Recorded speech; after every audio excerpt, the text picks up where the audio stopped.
housekeeping segment here on AM News. Heading to Las Vegas, heading down to Sin City, drop off a load of some military stuff. Let's go from there to the land that time forgot, where the pavement ends and the dirt begins. The only home of the longest continuous burning tire fire anywhere in the continental United States. This segment is sponsored by Monsanto.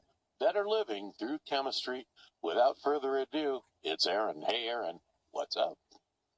Hey, you know what? It's gorgeous out already today. And, of course, hot August night, a couple times out of the year, I get to see a buddy of mine out of the California area. Him and his wife were up yesterday out here visiting at the ranch. Fell in love with the goats, the pigs. His wife wanted to take Bunny home and all kinds of stuff. So it was a great weekend up here.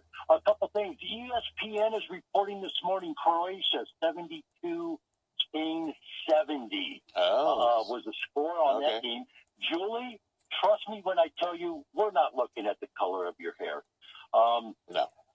A couple things before I get to a comment that you made on Friday. Okay. The Hall of Fame, shame on you, shame on you, shame on you for the Kenny Stabler debacle. That is an atrocity. I'm sorry. And for those of you who don't know, Kenny Stabler was a longtime Raider. He won a Super Bowl with the Raider with John Madden.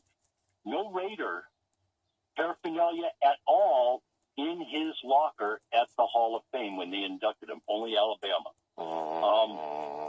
A company, that was the weirdest thing. How can you not put Kenny Stabler in the Hall of Fame and not have it associated with the Raiders? I have no clue. I mean, I know at the end of his career, he was, and it was probably one of the, it was a trade that went belly up on Al Davis. He swapped for, and I can't remember the quarterback out of Houston for the Houston Oilers at the time, but I think Stabler ended his career with the Oilers the last couple of years or something like that. Yeah, but that trade ended up being a really bad deal for the Raiders, just as the Schrader-Lachey trade was. But and many people know, I don't know how they leave the Raiders out. I mean, the guy won a Super Bowl. He went in the highly favored Minnesota Vikings team with Trent Parkinson, and they just squashed them. And, I mean, I think if I'm not mistaken, that game was over. Oh, no, it was the Washington game that was over at halftime. But, yeah, it was, like, unbelievable. I mean, I was just – and everybody – I mean, when I started seeing all the stuff coming through the ticker on that, everybody was dumbfounded on that. I didn't see a comment out of John Madden. I don't think he knew. He just got through doing a hip replacement surgery. So what he was doing was via satellite. So I'm not sure if he actually knew about that before the presentation there. But many people know I bang order mills in the property preservation industry. Today, I kind of got to take the side of an order mill. Right now, there is somebody out there posing as a director of operations for a company called Mortgage Contracting Services, and he's posting up information on companies saying they're thieves, they have criminal records, and it turns out that none of these people work for Mortgage Contracting Services.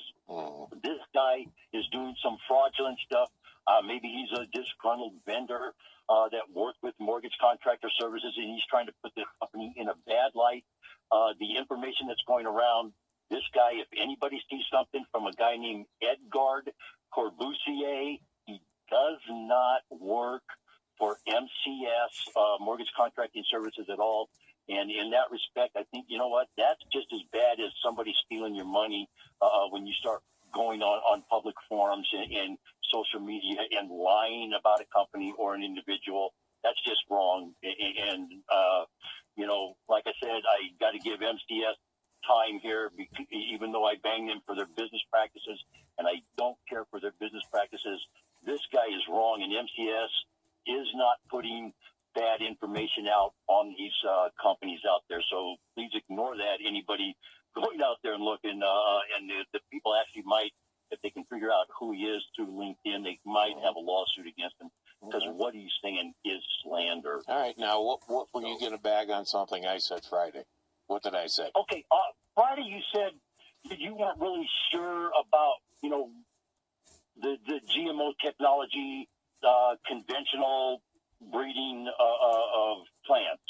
When you take two flowers and rub them together, think sexual reproduction. And I think what we have going on here, and again, this is me, what I think we have going on here is a play on semantics. All these scientists and biologists and everybody are getting up saying, oh, it's a big lie, it's a big lie. We've been genetically modifying our food for millions of years. Neil deGrasse Tyson has said this. Penn Teller has said this, or Penn Jillette, has said this, and made the same statement. Here's the difference. When you take two flowers and rub them together, like I said, sexual reproduction. This is a boy and a girl rubbing on each other when you put the flowers together. What is going on here? And maybe genetic modification is the wrong term. I don't know. I'm not a scientist. I don't have a PhD. Maybe we need to start using the term genetically engineering, because that is what's going on with the products, and that's what the big hullabaloo is about. It's not the hybrid corn. It's not the types of stuff we produce to get a sweeter apple or a juicier strawberry, for example. What the hullabaloo is over is taking genetic material from another organism and putting it into another organism, because that is an unnatural act. That will not happen in nature.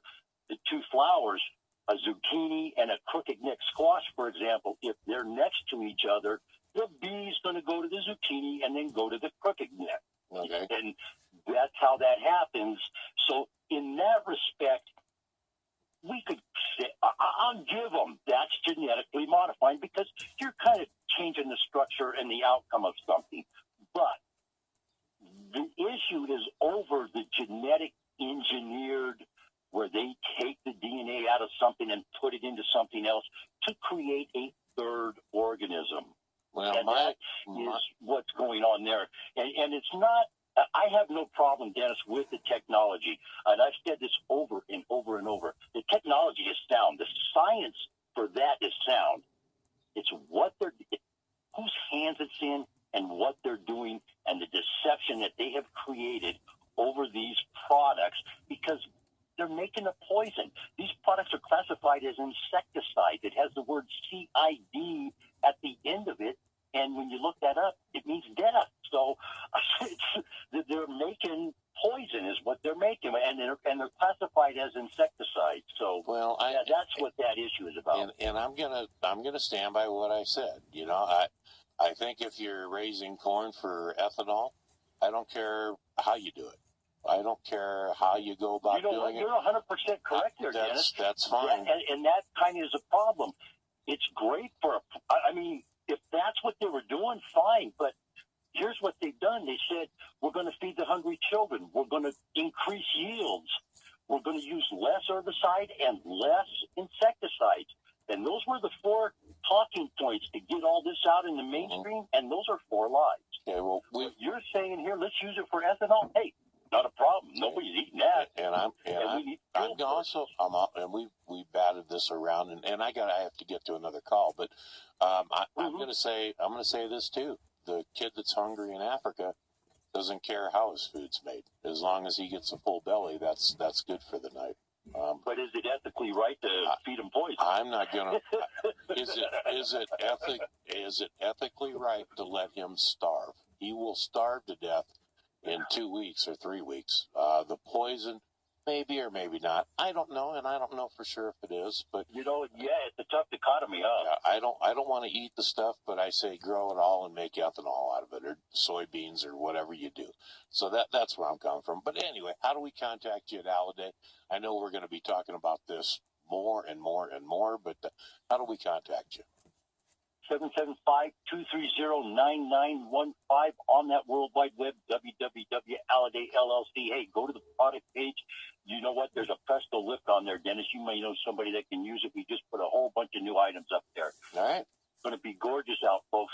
Let's have a great day. Let's all be safe out there. All righty. That's Aaron from Silver Springs, Nevada, the land that time forgot, where the pavement ends and the dirt begins. No, not Saudi Arabia. No, not Kuwait. No, not Iraq. it's Silver Springs. Let's go from there to There's a whole